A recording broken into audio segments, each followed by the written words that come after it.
My daughter handed me a gift on Christmas morning wrapped in a plastic Dollar Tree bag. Inside was a $3 scratch ticket, the kind you find in a gas station impulse rack. She didn't even look up from her phone when I opened it. 3 weeks earlier, I had watched her book a $17,000 trip to Italy for her mother-in-law's birthday. Business class. A private villa outside Florence for 6 nights. A cooking class, a wine tour, and a car service the entire trip. I know because she called me from my kitchen while I made coffee, asking me how to spell Tuscany for the travel agent's form. I am 63 years old. I spent 31 years as a structural engineer. I built bridges. Not the kind people talk about in therapy, actual bridges, in 6 states. I retired 2 years ago after my second knee surgery, and I moved into the house I have owned since 1987.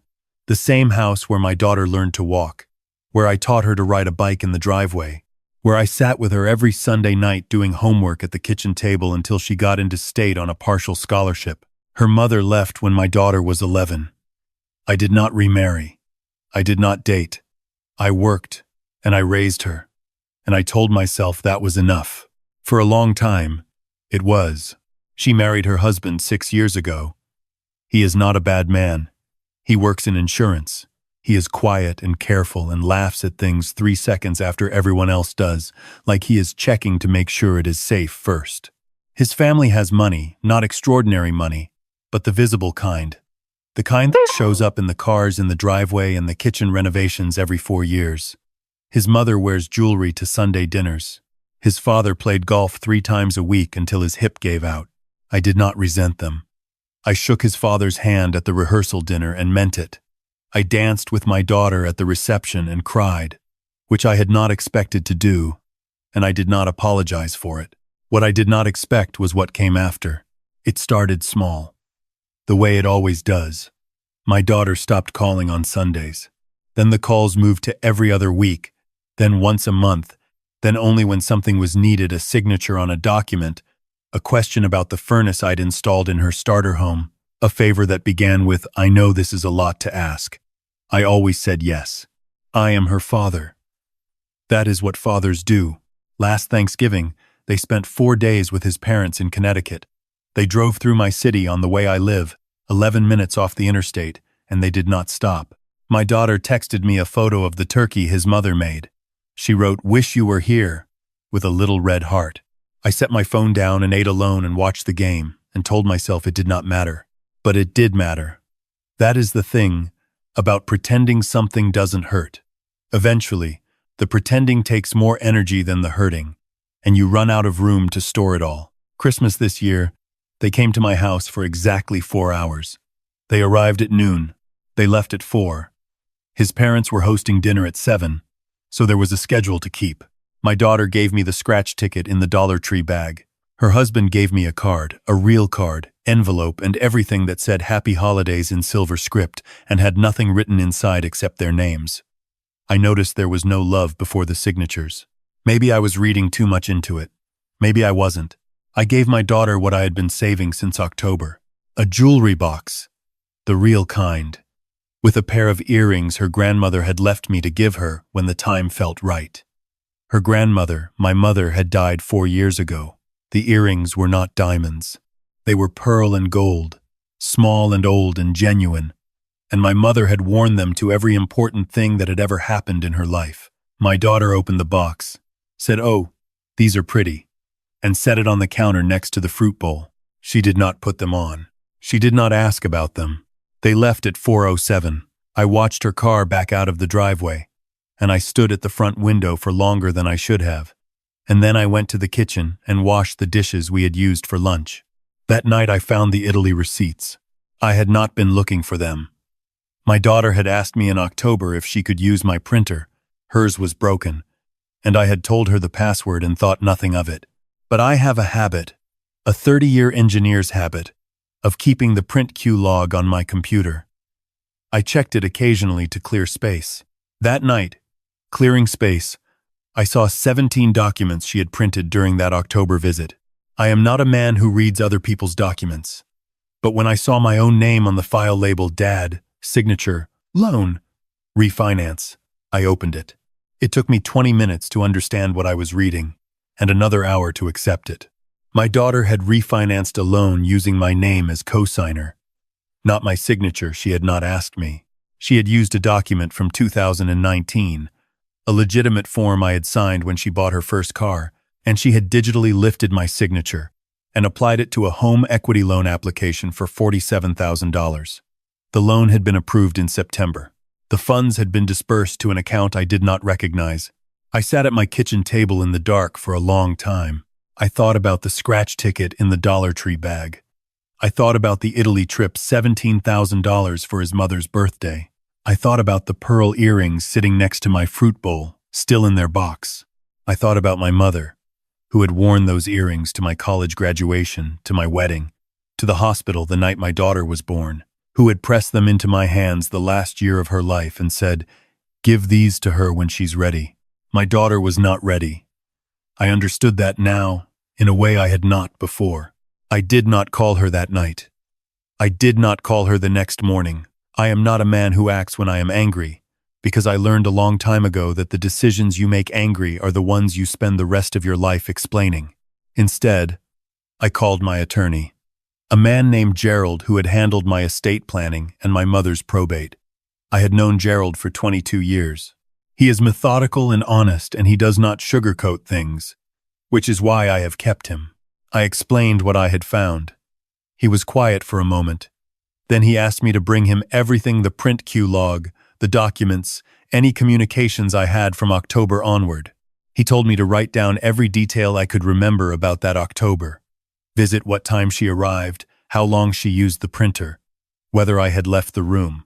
"This is serious," he said. "I know," I said. "Do you want to know your options before we talk about what you want to do?" "Yes," I said. He told me the options. All of them. He did not leave anything out, including the ones that involved my daughter's name in a criminal filing. I thanked him and said I would call him back in a week. I spent that week doing what I have always done. When I needed to think clearly, I worked with my hands. I have a woodworking shop in my garage, a habit I picked up when my daughter was in middle school and I needed something to do with the hours after she went to sleep. I built a bookshelf that week, sanded it twice, stained it in the evenings while the news played in the background. On the fourth day, I called my daughter. She answered on the second ring, which surprised me. She sounded bright, distracted, like someone in the middle of something. I asked her how she was. She said, "Fine, great, busy." I asked if she had a few minutes to talk. She said, "Sure," but she had a thing at 6, so I told her I had found the documents she had printed in October. There was a silence that lasted long enough to be a confession by itself. "Dad, I am not calling to yell at you," I said. "I want you to know that first. I am calling because I want to understand." What followed was 40 minutes I will not describe in detail, because some things belong only to the people in them. She cried. She explained. The explanation was complicated, and also, at its core, very simple. They had overextended. The Italy trip had been the last in a series of decisions made to keep up with a life that cost more than they had. The loan was supposed to be temporary. She had intended to pay it back before I ever found out.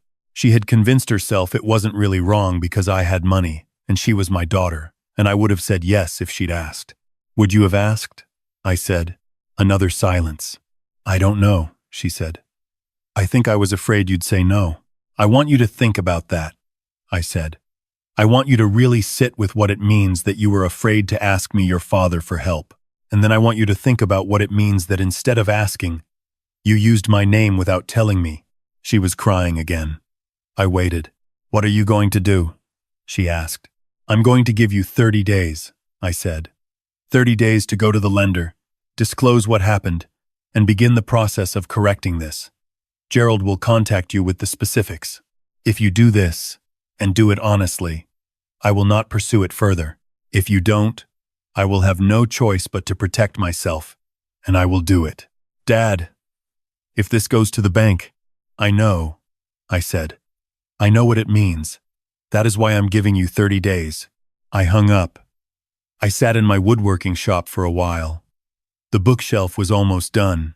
I thought about my mother's earrings sitting on my daughter's counter next to the fruit bowl.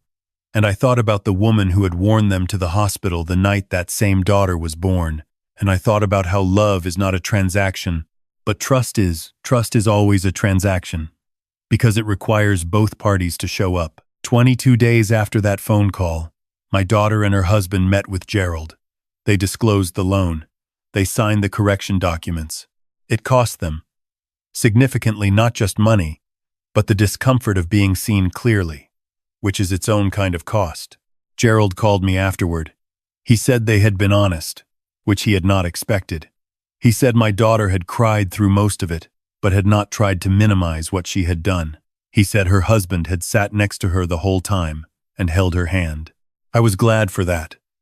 I genuinely was. What I did not tell my daughter, what I had decided not to tell her yet, was what had happened 2 weeks after Christmas, while she was still in the dark about what I'd found. I had scratched the ticket. The $3 scratch ticket from the Dollar Tree bag. I had scratched it on a Tuesday evening after dinner, more out of habit than hope, the way you scratch them mechanically, without investment. I had to scratch it twice to believe what I was seeing. $42,000. I sat at my kitchen table with a $42,000 scratch ticket in my hand, and I laughed. Not bitterly, not triumphantly.